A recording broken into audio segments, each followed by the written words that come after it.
बांसवाड़ा डूंगरपुर सांसद राजकुमार रौत ने सदन में राष्ट्रपति के अभिभाषण पर धन्यवाद प्रस्ताव में आदिवासियों के मुद्दों को उठाया। उन्होंने कहा कि गरीबी और विकास की कमी की वजह से दक्षिण राजस्थान के आदिवासी बहुल इलाकों में नवजात शिशुओं और बच्चों को बेचने की घटना सामने आती रहती है।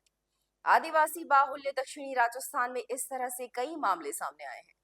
उन्होंने कहा कि देश की राष्ट्रपति एक आदिवासी है, लेकिन आज देश में आदिवासियों की हालत बहुत खराब है। वर्तमान में देखा गया है कि पूरे देश के अंदर अगर सबसे ज्यादा कोई पीड़ित है, किसी पर अत्याचार हो रहा है, तो वो आदिवासी समुदाय है और उनकी महिलाएं हैं। आज मणिपुर का उदाहरण देख ले।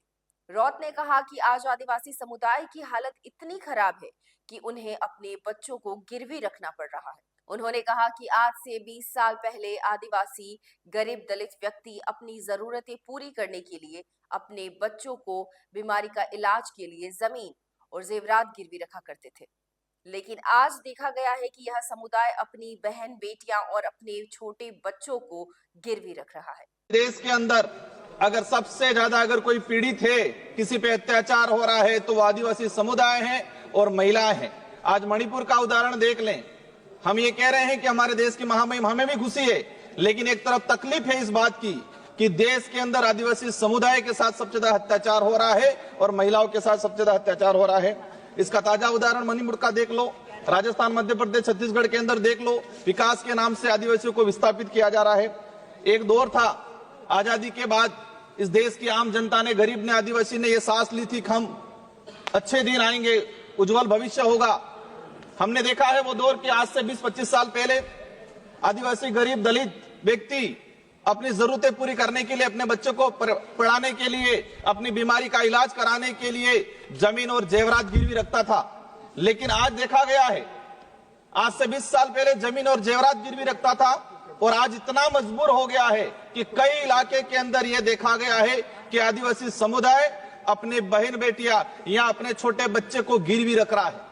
आज कुछ हमारे डबल इंजन की सरकार है, राजस्थान के अंदर कोटड़ा में आए दिन घटनाक्रम हो रहे हैं कि आदिवासी समुदाय के ऐसे हालात हो गए हैं, इन पहाड़ों के अंदर सरकार की योजना कागजों में रहती है, धरातल पर नहीं पहुंच पाती है।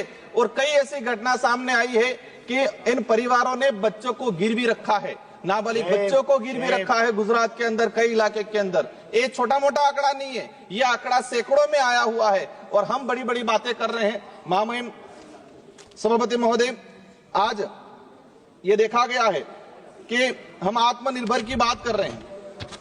हमारे बड़े बुजुर्ग भी कहा करते थे कि बच्चे को पैरों पे खड़ा करना सिखाना है, मतलब उसको आत्मनिर्भर बनाना है।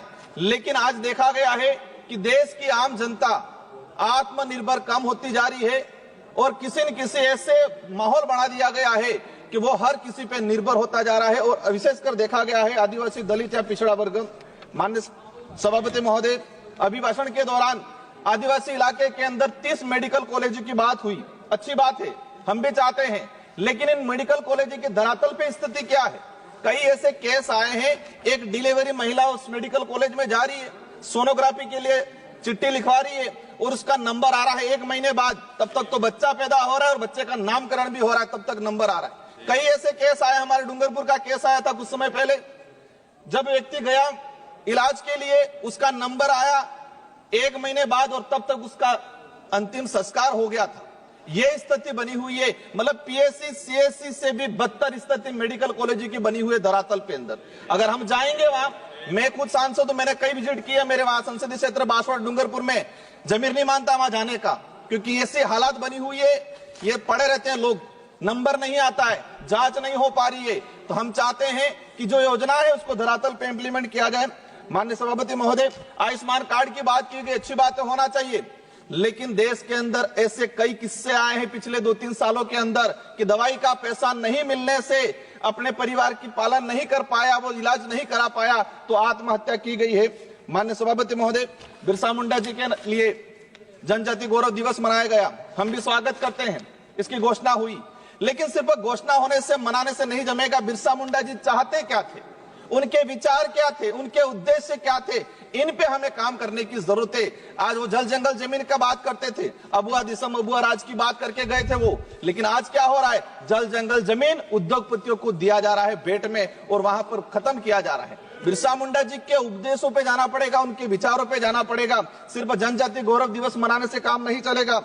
माननीय सभापति महोदय, हमने देखा गया है, एक बात सामने आई अभी जनगणना को लेके, एक बात ये समझ में नहीं आ रही, और ये मैं नहीं बोल रहा हूं कि आम जनता बोल रही है, देश की जो विवेकशील है, क्या बोल रही है कि सरकार व मीडिया के पास कुंभ में कितने लोगों ने डुबकी लगाई उसका आंकड़ा है, लेकिन मरे कितने उसका आंकड़ा नहीं है।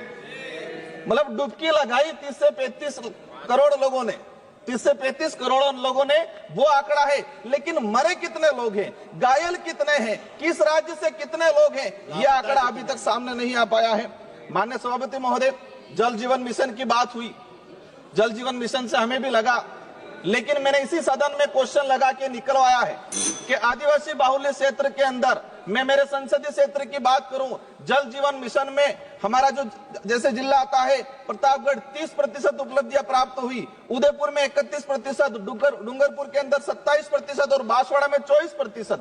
मतलब 24% घरों तक नल पहुंचाने के लिए अभी तक टारगेट ट्राइबल इलाके के अंदर हुआ है, वो भी कागजों में, लेकिन धरातल पे स्थिति कुछ और है।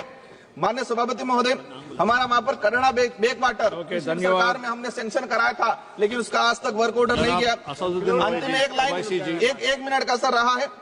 आज देखा गया है, ये देश तब महत्वपूर्ण या तब मजबूत रहेगा जब इस देश के अंदर रहने वाला प्रत्येक धर्म, प्रत्येक जाति के अंदर भाईचारा रहेगा। राजस्थान के अंदर धर्मांतरण को लेके एक विधेयक आया, हम चाहते हैं शांति से रहना चाहते हैं, हम नहीं चाहते कि आदिवासी को आदिवासी से लड़ाया जाए। नहीं बोलना चाहते हैं, ओवैसी जी प्लीज, ओवैसी जी प्लीज। नहीं सर, हकीकत ये है, मैंने ये ऑथेंटिक आंकड़े के साथ बोल रहा हूं कि जिस स्कूल के अंदर आज से 10 साल पहले सरकारी स्कूल में 200 बच्चे पढ़ रहे थे, उसी स्कूल में आज 50 बच्चे पढ़ रहे हैं।